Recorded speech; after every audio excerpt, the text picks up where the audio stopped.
Hello guys, and welcome back to this channel. Where today guys, I'll be showing you how to add a co-applicant on Zillow.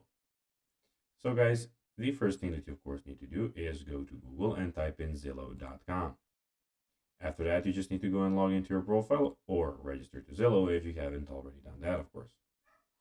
But now guys, let's see what we actually have in front of us here. So as you can see in the top left corner, we have the buy, rent, sell, home loans, and find an agent. In the top right corner, we have manage rentals, advertise, help, and that your profile and the search bar in the middle. But now guys, let's see how you can actually go and add a co-applicant on Zillow. Firstly, visit the Zillow website and log into your account.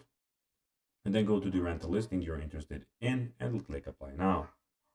In the application form, find the your household section, enter the name, phone number, and all of those things. Click done adding co-applicants. Zillow will send an email invitation to each of co-applicants. Each of them will need to go and log into your own Zillow account.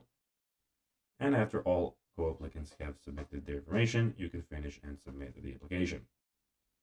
So guys, that will be everything for this video.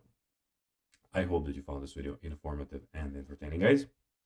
If you did, don't forget to like this video, share it, subscribe to the channel, and put the notifications on, as guys, this really helps us grow our channel. So if you have a few seconds, it will be pretty cool if you could do this for us. So guys, that will be everything for this video. I hope that you enjoyed it. And guys, as always, I'll be seeing you in the next video on this YouTube channel. Until then, as always, bye guys.